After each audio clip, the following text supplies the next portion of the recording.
After saving the world in a brutal war, Kang-ho should have been living like a legend. Instead, he chose to disappear into the frozen snowfields, far away from the noise of the modern world. To everyone else, it looks like he's just wasting his life in a dangerous place filled with monsters. But Kang-ho isn't there by accident. He's waiting for something he refuses to give up on. When an old acquaintance, Shim, arrives with news that new monster species are appearing near Busan and Daegu, even Kang-ho is forced to pay attention. That alone is enough to make the situation dangerous, because monsters like these have not shown up since the Great War. But the real reason Kang-ho remains in that lonely land is much deeper. Years ago, during the final battle, he fought side by side with his powerful beast partner Seolhwa, and together they cut down countless enemies. In the end, Kang-ho saved the world but lost the partner who meant everything to him. Ever since that day, he has stayed in the snowfields, waiting beside the blue egg Seolhwa left behind, hoping that one day she will return. That very day, it is going to be a new year, which will make it 30 years since Seolhwa died, and while sitting in the snow, even the fairies show up to celebrate the new year with Kang-ho. Just as the timer hits 12 a.m. in the morning, signaling a new year, the egg starts to glow, and in a surprising turn of events, the egg hatches. Kang-ho is blown away when a creature that looks just like Seolhwa emerges from the egg, reminding him that it was in these same snowfields that he first met Seolhwa. 50 years ago, when Kang-ho was still stationed in Cherwon, he was running away from surging monsters when he first met Seolhwa. Even in the midst of chaos, Kang-ho couldn't take his eyes off the beast. Now, in the present day, Seolhwa's child has finally awakened, and the little fox leaps on Kang-ho's shoulder. The little fox licks Kang-ho's cheeks, and Kang-ho realizes that the beast is trying to greet him.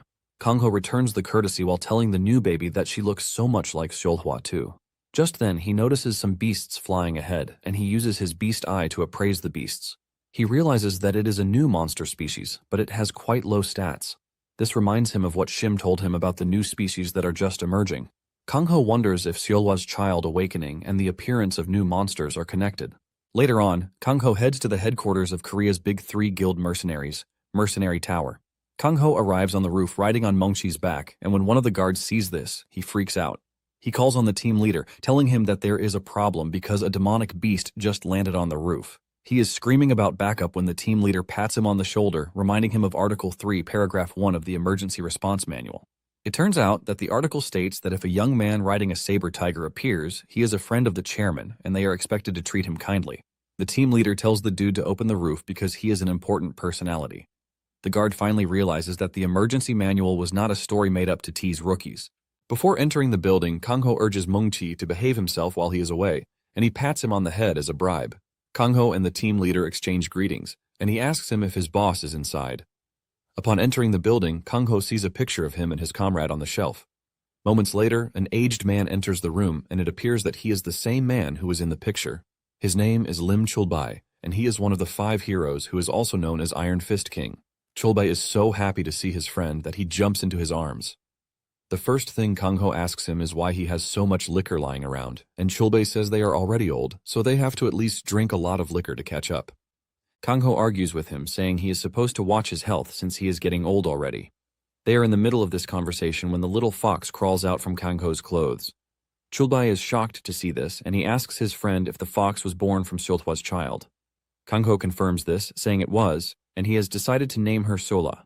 Chulbai is intrigued, and realizes that Kang-ho is there to show off the little beast. He grabs Kang-ho, saying they have to drink over this, and Kang-ho reluctantly agrees to this. In no time, they start drinking like crazy. And moments later, Kang-ho tells Chulbai that he is actually there to ask him something.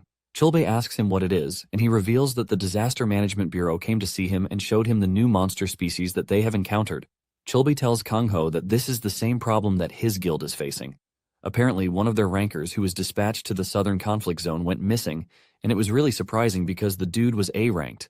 Chulbai says he doesn't know how to explain it, but it is pretty obvious that something bad is going down because new monster species are also appearing more frequently. He mentions that some of these monsters are even harboring demonic energy. Kang-ho gets even more interested when he hears this because all the monsters from the Great Daybreak War were all harboring demonic energy. Those who had demonic energy had their instincts maximized, and their ferocity was beyond imagination.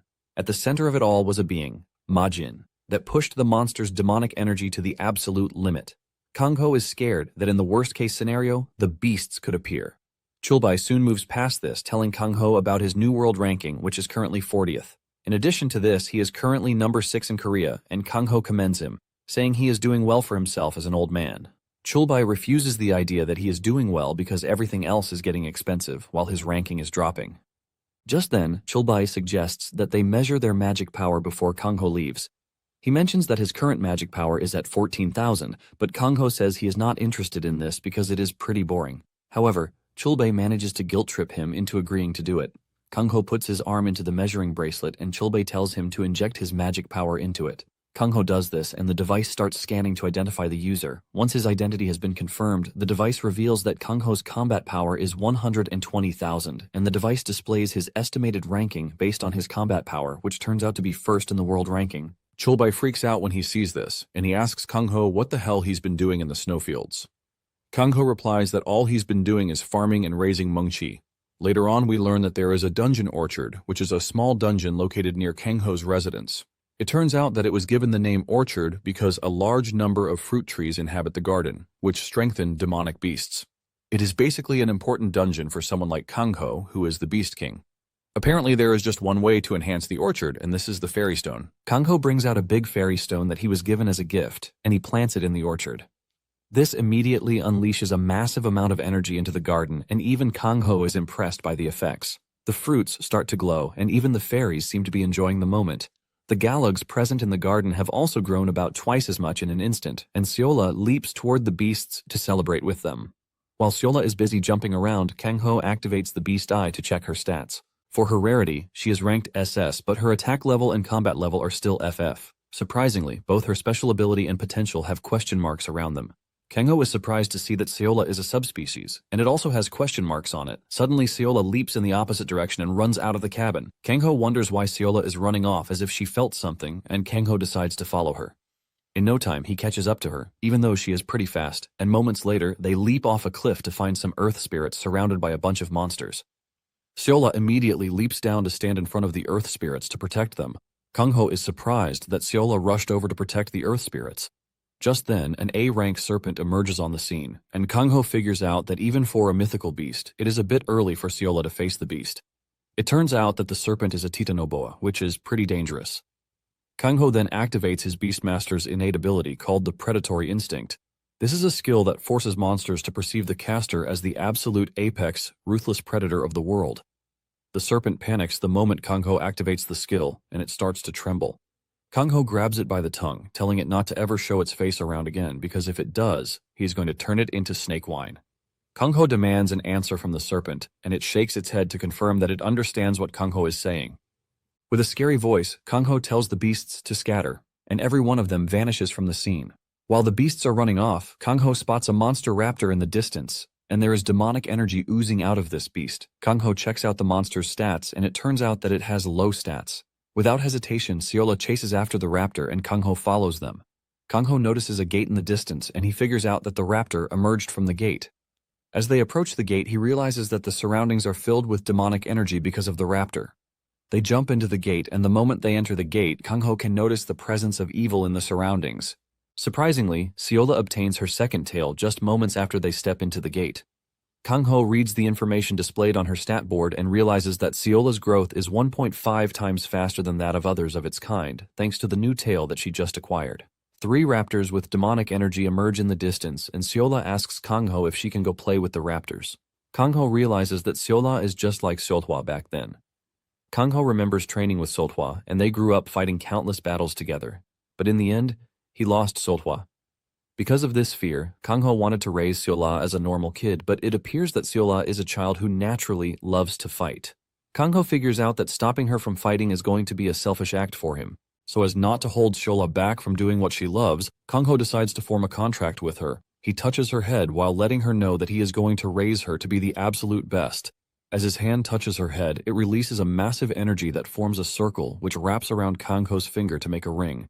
It turns out that this is a contract ring that manifests on the master upon contracting with a magical beast.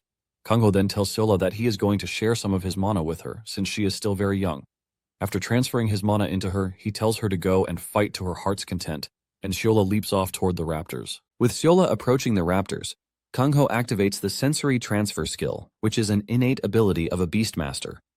Basically, the contractor and the magical beast share all senses, including mana and physical capabilities. Kangho guides Seola through the combat, showing her when to move and how to dodge. down to when she is supposed to attack. Seola is able to take down one of the raptors with Kangho's guidance. With the raptor under her influence, Seola uses the Overwhelm skill to absorb the demonic energy residing in the raptor. Seola is able to rid the raptor of all the demonic energy, and she does the same for the other two. Kangho is impressed by how agile she is while taking down the raptors. After completely subduing the raptors, Seola's attack stat increases from F to E, and Kangho is surprised that she already got an upgrade from a single fight.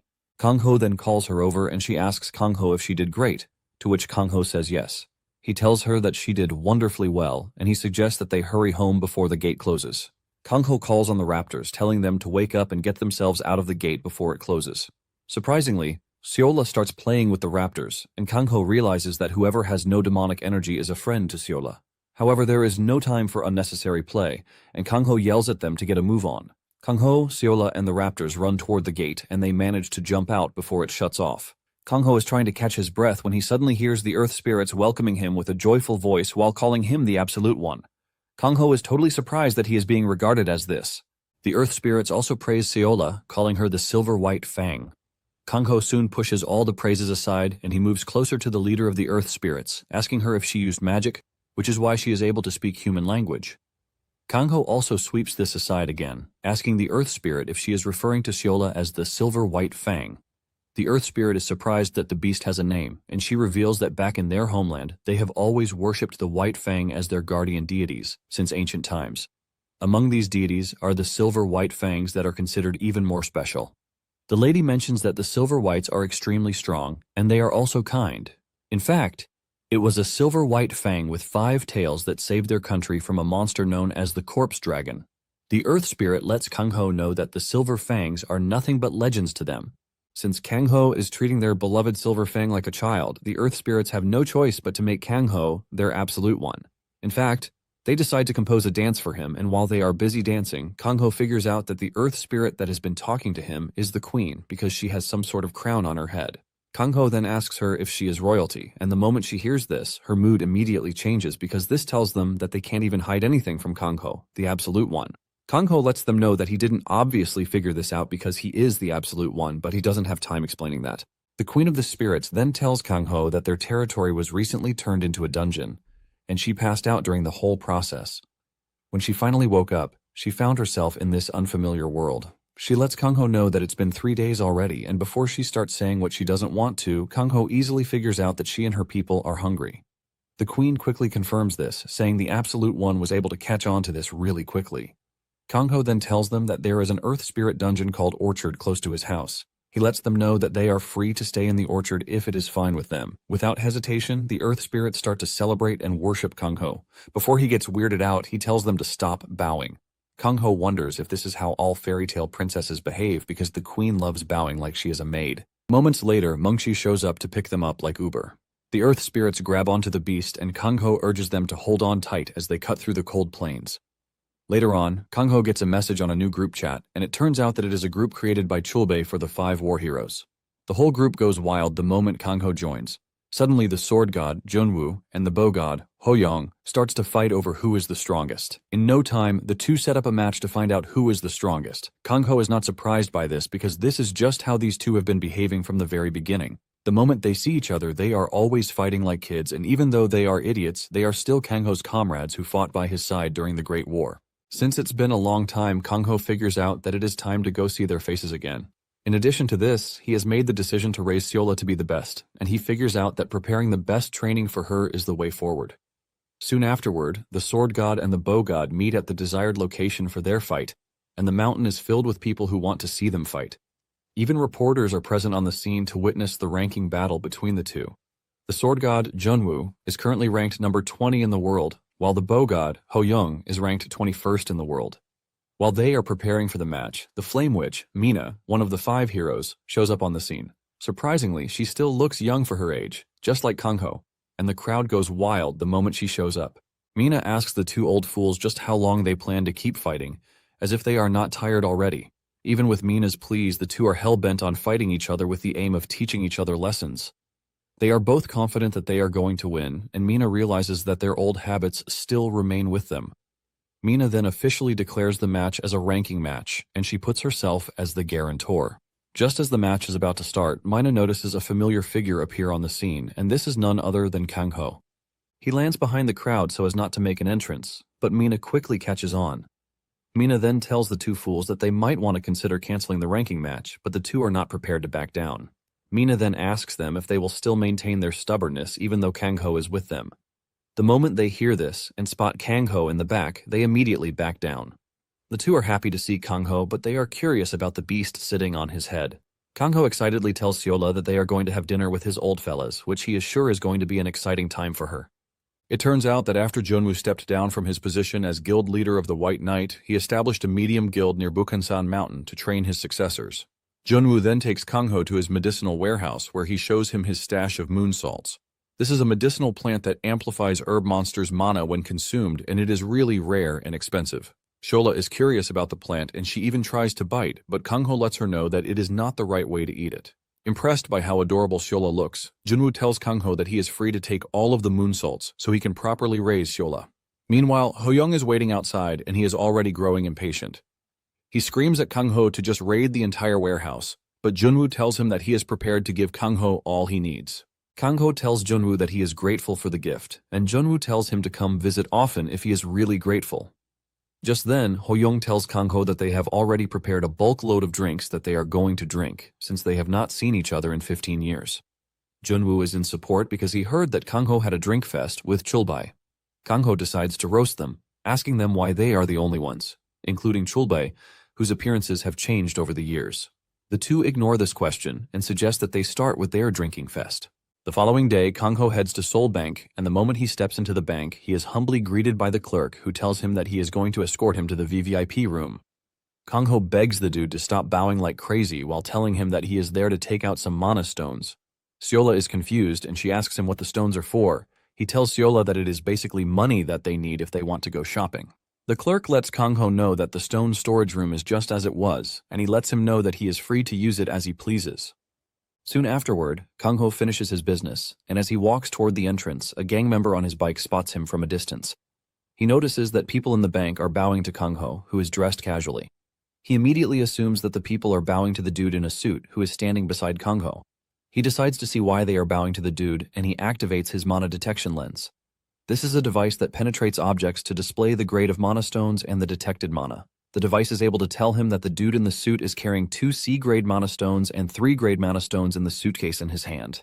He is not entirely pleased with this because it is more or less of a poor standard. He reluctantly checks out Kang-ho's pockets, and to his surprise, he realizes that he has 3 S-grade mana stones in his pocket. In addition, there are 2 A-grade and 5 B-grade mana stones.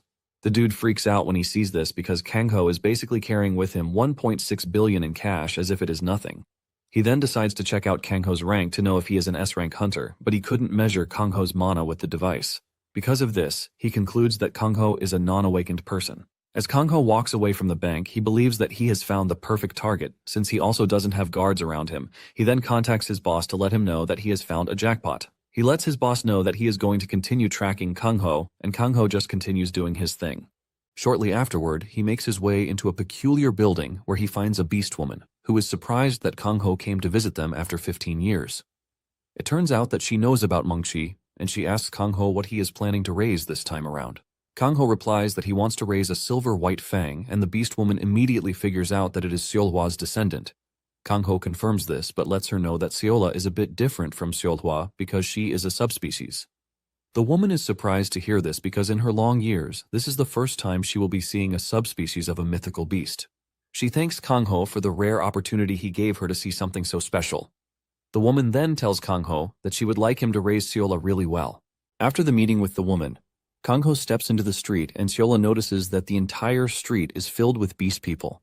Seola asks Kang-ho why the people she is looking at are different, and Kang-ho explains that various races crossed over to Earth from another dimension called the Mu continent. Apparently, the street they are currently walking on was created for them as their residents to preserve their culture. It turns out that Mina is one of them, and she comes from a magical race that lives 80% of their lives in a youthful form. The dwarves are also another race that comes from the Mu continent, and as expected, they are a race that specializes in blacksmithing. The moment the leader of the dwarves, Smith, spots Kang-ho in the distance, he runs over to welcome him because they have not seen him in years. Smith escorts Kang-ho into his workshop while asking him if he found everything that he was looking for.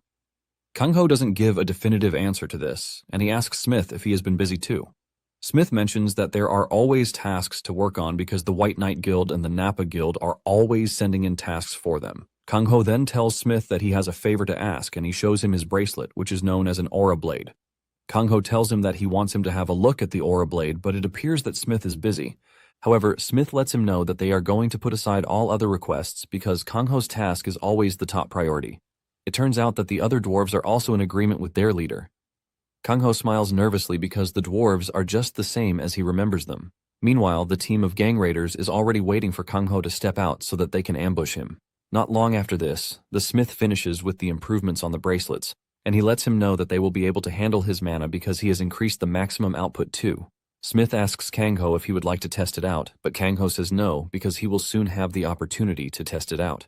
Moments later, he steps out of the dwarves' workshop, and as he walks through the lonely streets, the gang leaps out of their hiding places to surround him. Kang Ho is not surprised because he was already aware of their presence, but all he wants to know is if all of them have stepped out. The leader of the gang is surprised that a non-awakened person like Kang Ho is bluffing.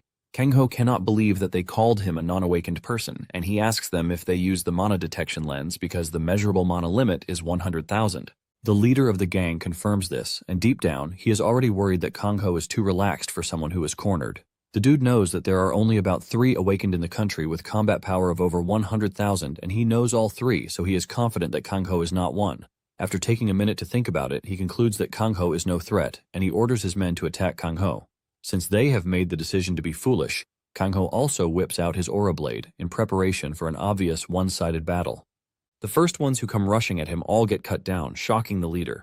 While panicking, he tries using the lens to measure Kang Ho's mana, but just like before, it displays the immeasurable option, and this is when the dude starts to believe that Kang Ho's combat power might actually be over 100,000.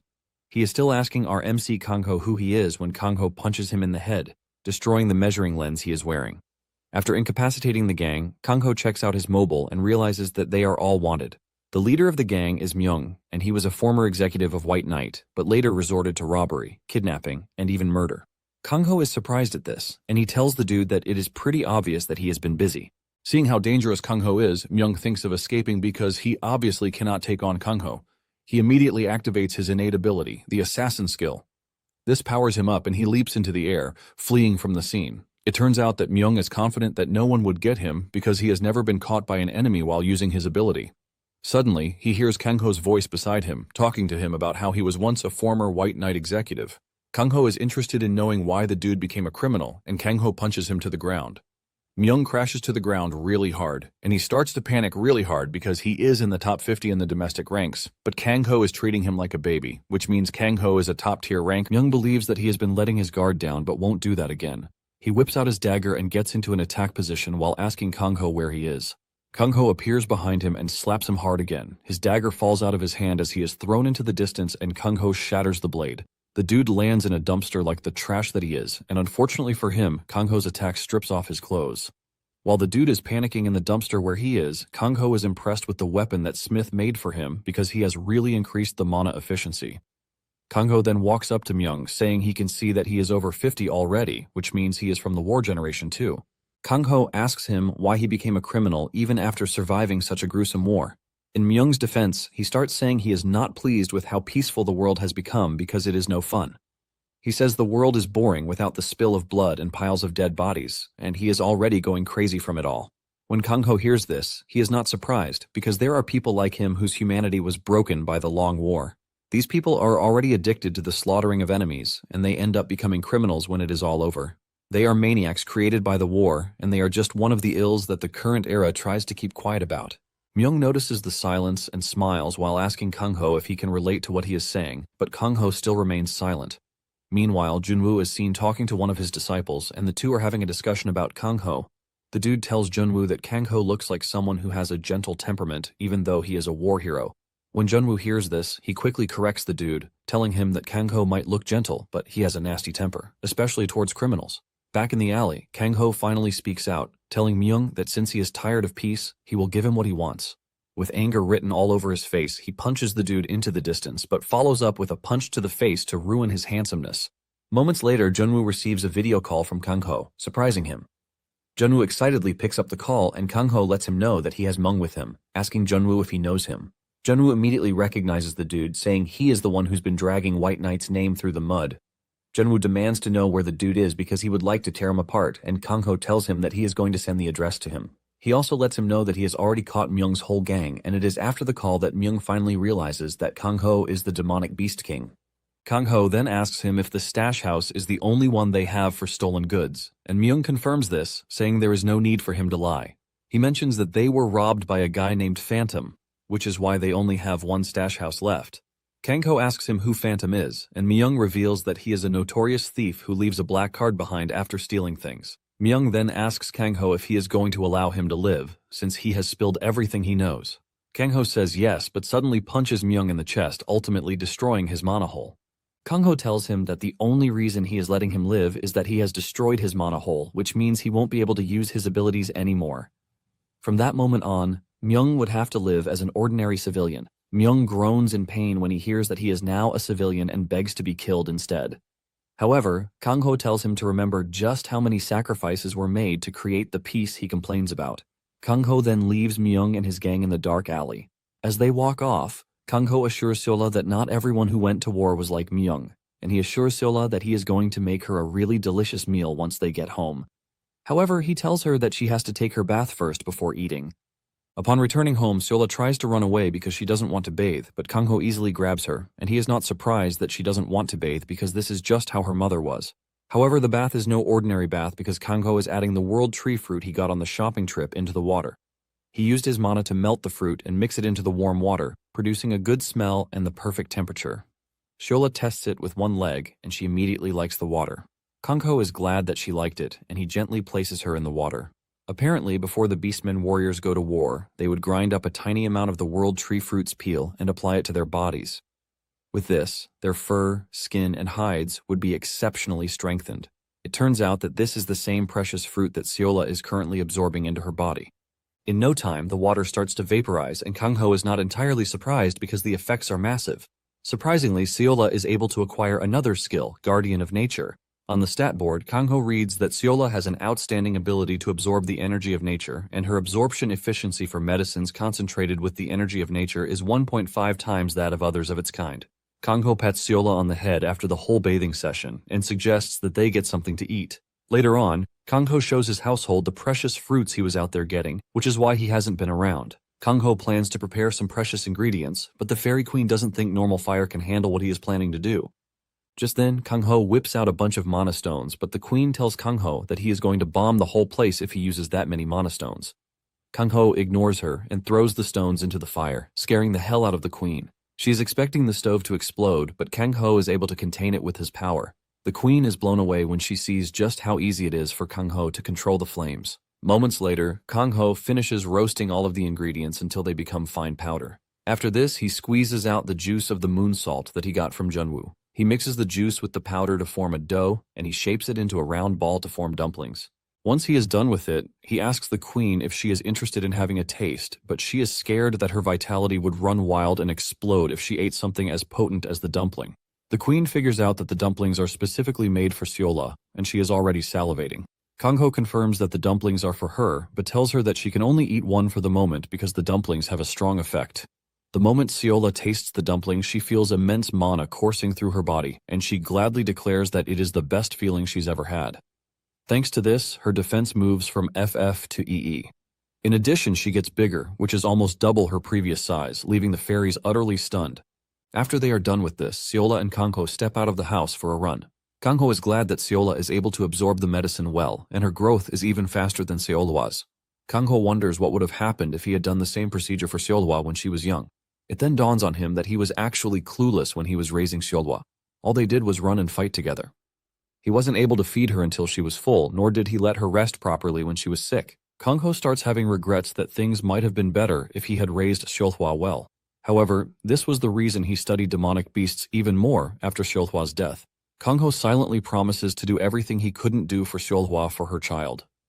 As they play in the snow, Seola jumps into Kang-ho's arms, and this is when Kang-ho realizes that she has gained even more weight. Kang-ho is so happy about this that he tells Seola that he is going to make her the best and let her live in absolute luxury. After they are done playing, Kangho suggests that they go pick Mengqi up. 16 years ago, an old man found Mengqi as a cub in the thick snow, looking like a furball, and he immediately figured out that the cub had been abandoned by his people. The old man talks warmly to Mengqi, urging him to follow his kin because a barbed wire fence will soon be constructed around the area, which will make it impossible for him to later leave.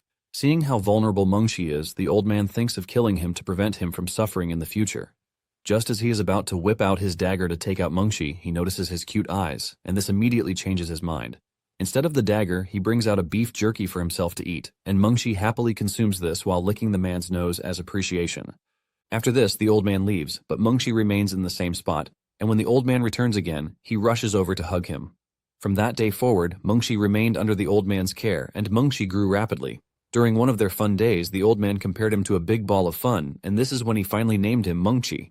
The old man even sits down to have a conversation with Mengqi, telling him that he lost his family during the Great War, and he was left wandering alone.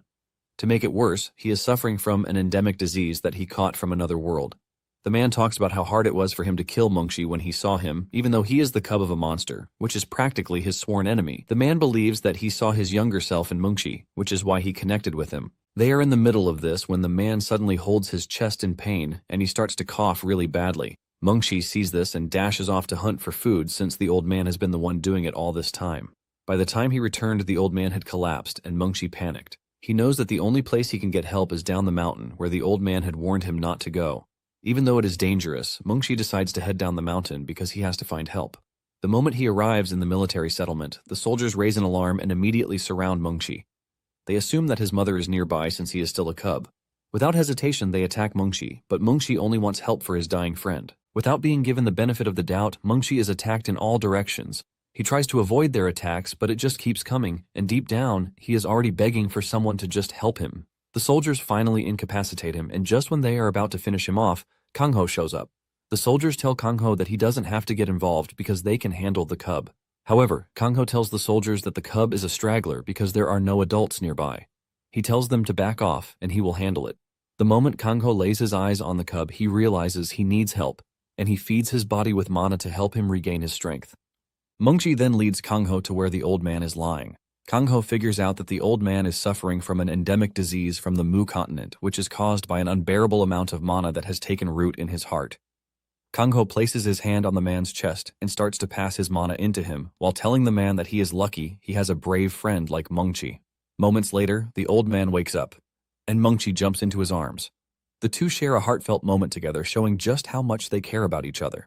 Now, in the present day, it turns out that Mengqi is visiting the old man's grave. Before his death, the old man had left Mengqi in Kangho's hands. Since the old man's death, Mengqi has always come to visit the old man at his grave. Kangho and Seola come over to check on him, and as Mengqi cries, raindrops fall from the sky. Kangho believes that the old man's resting place will never be cold, with Mengqi always coming back to mourn him. Suddenly, a swarm of monster bees appears on the scene, and Kangho immediately figures out that they are one of the new species.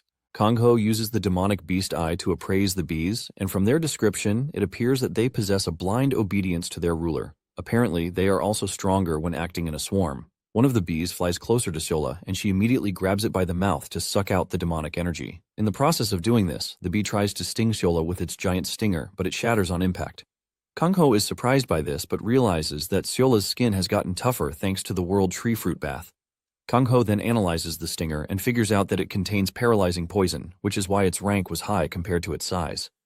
Since this is the case, Kangho figures out that they have to take care of the bees. He then climbs on the tiger, telling it to follow the bees. As they ride through the cold plains, Kangho is relieved that there are no civilian settlements in the area. However, he is worried about the bees' appetite because they eat at a level where they devour grass, trees, and entire mountains. In fact, they don't shy away from consuming the corpses of monsters. The bees are highly omnivorous creatures that could attack civilian areas anytime they run out of food.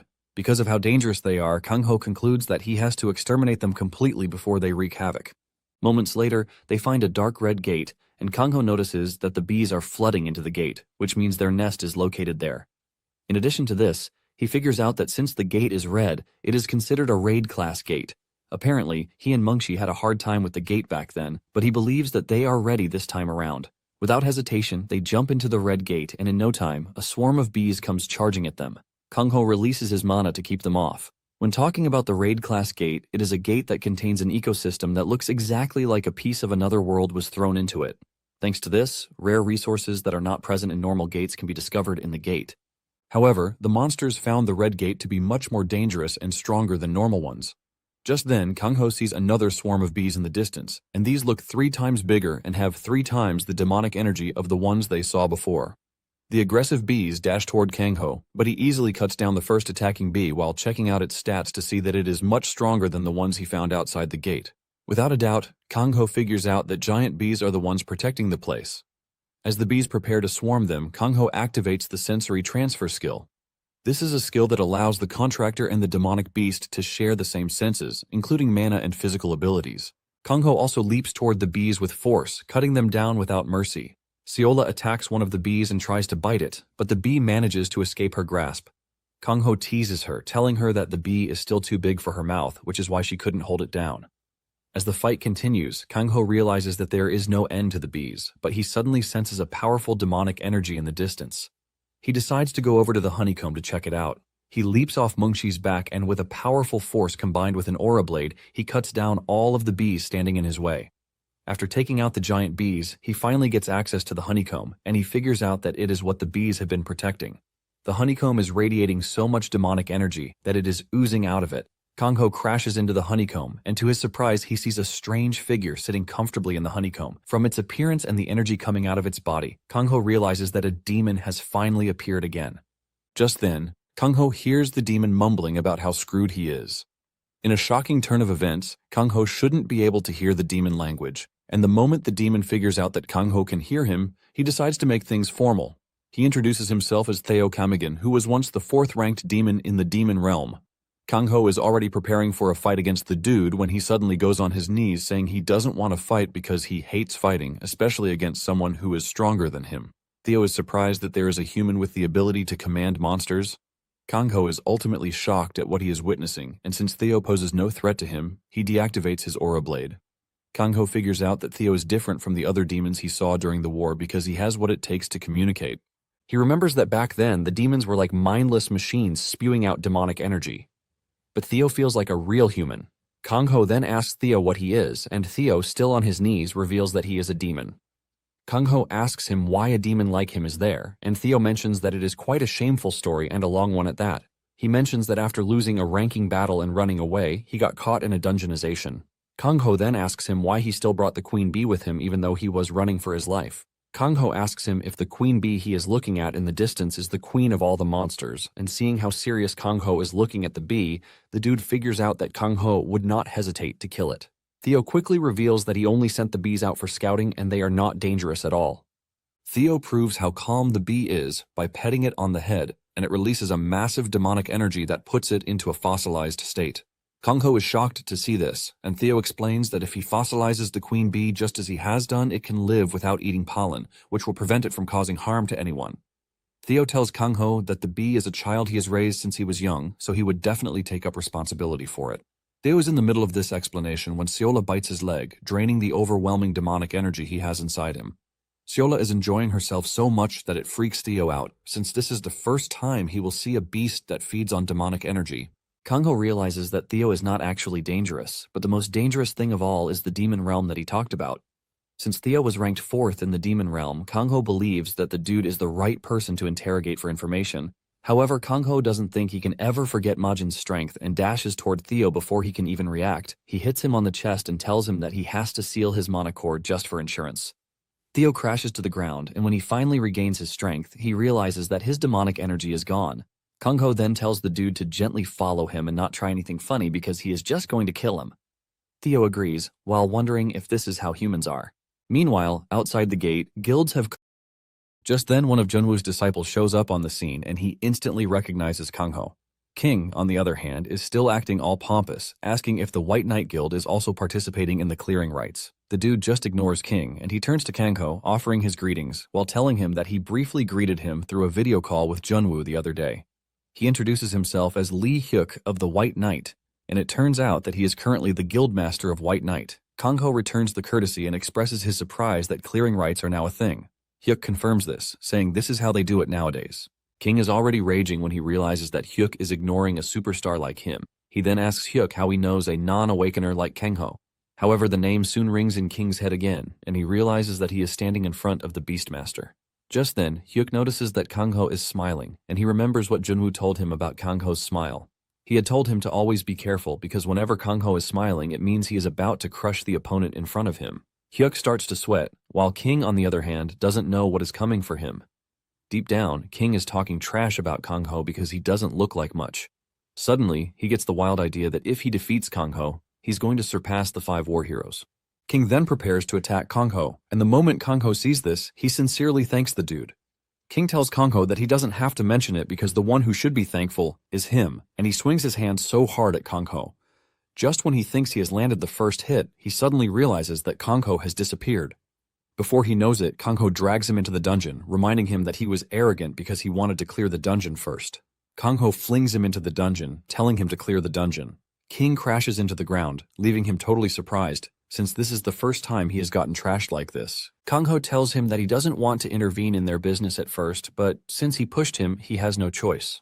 Kangho dashes toward King, but King manages to get on his feet, aiming to land a counterattack. Kangho easily grabs his head and slams him into the ground while telling him that he needs to stay humble. Meanwhile, Theo and Hyuk are watching the battle, and Theo tells Hyuk that King might just die from Kangho's attack, and Hyuk confirms this. At the same time, Hyuk is wondering who the hell Theo actually is. Moments later, King finally regains consciousness, and Kangho lets him know that his movements are a bit good, but they are reckless. He then asks him who his master is, and King replies that he doesn't have one because he reached the S-class rank purely through his innate talent. Kangho then tells him that having talent is a good thing, but this doesn't make him superior, and he urges him to live humbly. He lets him know that even stronger people might appear in the future, and if he fails to learn now that he can, he will hit the limits of his talent pretty quickly. Kangho lets him know that it is going to be his death if he hits that limit in actual combat. King then asks Kangho if he was just an ignorant fool, and Kangho urges him to find a master first. While Kangho is still advising him, King whips out his phone to take a selfie for the gram. Kangho realizes that the dude is not going to easily take his advice until he beats it into him. King begs to take more selfies before he is beaten to a pulp. After their whole shenanigan, they finally cleared the dungeon, and after this, social media was left flooded with countless speculative articles and rumors about who Kangho is, since no one really knows it's him. Meanwhile, a detailed investigation was launched concerning the demon realm and demons. At Kangho's house, Theo is totally amused by the weather conditions while he's being interrogated by Kangho. Apparently, Theo lost in a battle against Baal, a demon ranked first, which resulted in a huge amount of his demon energy being stolen. He later crash-landed in their realm, but he doesn't know much about the demons in the human realm. However, about a week before he landed in the human realm, he had heard that there was an area in the demon realm that rapidly started turning into dungeons. He mentions that he is surprised that there are dungeons connecting to a completely different dimension in the human realm. Kangho tries to connect the dots because it's been over 50 years since the Great War happened, and a new monster species has just emerged, while he also learned that a new dimension called the Demon Realm is connected to Earth. Kangho then asks Theo about his power level when he was in the Demon Realm because he can't accurately gauge his level as it is. Basically, he was 4th in rank among the 72 monarchs of the Demon Realm before his power was stolen, which means he was quite powerful. Theo tells Kangho that he is not the type who enjoys fighting, but since Kangho is curious about his abilities, he suggests that he release his monocore first. Kangho realizes that he has no choice, and he decides to do that. As his demonic energy starts to come back, Theo tells Kangho to watch closely and see his true abilities. Deep down, Kangho is prepared to kill Theo if he tries anything funny.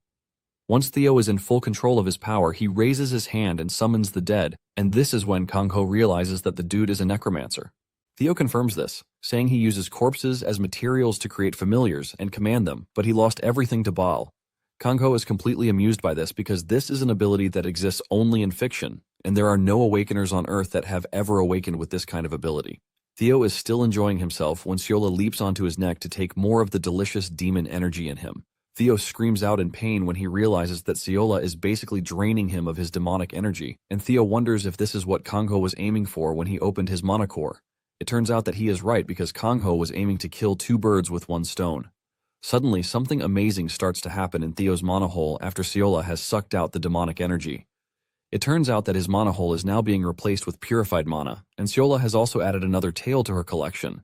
Thanks to this, her attack power moves to D, and her defense power also moves to DD. Surprisingly, she obtained a new skill, Unfold. As for the second tail, the second ability of the tail is still locked and would only be unlocked when the conditions are met. Kang-ho then remembers what the Queen of the Fairies, Johanna, mentioned about the white fang that had 5 tails. Kang-ho realizes that Seola's tail can continue multiplying just like the white fang that Johanna mentioned. Moments later, Kang-ho gets a call from Chulbai telling him that he has to ask him for a favor. He mentions that another hunter just went missing in the southern conflict zone. The hunter is Hound, who is ranked 30th in Korea, and because of this, they have withdrawn all of their troops from the area. Kang-ho is surprised to hear this, and he starts wondering what the hell is happening down south. Talking about the southern conflict zone, this is an area that encompasses Daegu and the Busan region below it. Apparently, the final gateway to get there is right there in Daejeon. The reason Daejeon has remained safe is because of Levidan, one of the 4 prestigious guilds and a traditional magic powerhouse. Not long after this, he heads to Daejeon, and once his identity is verified at the gate, he is allowed in. When asked about Theo, Kang-ho tells the soldier that he can just refer to the dude as his assistant. Theo doesn't really care about what is going on around him, as he is busy with the lollipop in his hand. Kang-ho asks the soldier if Theo will need an ID, but the soldier tells Kang-ho that there is no need for this because he just got word from above. Since the war ended and Kang-ho settled down in the north, order had been established among the disaster species. However, in the south, it is basically a conflict zone, and disaster species appear regularly. There are also fierce territorial disputes between the monsters that have never ceased. This brings up the major question of why not just wipe out the monsters. As they prepare to dive further into the zone, Kang-ho climbs on top of Mengchi and tells Theo to do the same. Dude is about to do this when a monster's head comes flying toward him, which is a sign of the ongoing conflict in the zone. As they continue moving inward, Theo tells Kang-ho that the area reminds him of his home. He tells Kang-ho that the grass they are looking at is called heat grass, which radiates heat in all directions. Basically, places filled with heat grass create a tropical forest. In no time, Mengchi and Seola start to sweat, and Kang-ho understands their plight because it is their first time in a tropical climate. Moments later, Kang-ho comes to a halt and suggests that they walk from that point forward. Suddenly, they hear a loud scream in the distance, and this appears to be human-like. They are wondering what it is when the disturbance starts to get closer to them, and moments later, they see a bunch of monsters running in the opposite direction. Just then, they look in the direction of where the monsters are coming and see a dude smashing the monsters like butter. Kang-ho is surprised to see this since Chulbai told him that he had already withdrawn the troops stationed in the area. With a closer look, Kang-ho realizes that the dude looks familiar. The dude has blonde hair and ties a band with training written on it on his head. In a surprising turn of events, the dude happens to be none other than King, who has obviously taken his training seriously. Guys, that's the end of the video. If you like this video, please leave a comment in the comment section. Also subscribe to the channel and hit the bell icon. Like the video and share it too. Thank you for watching and see you next time again.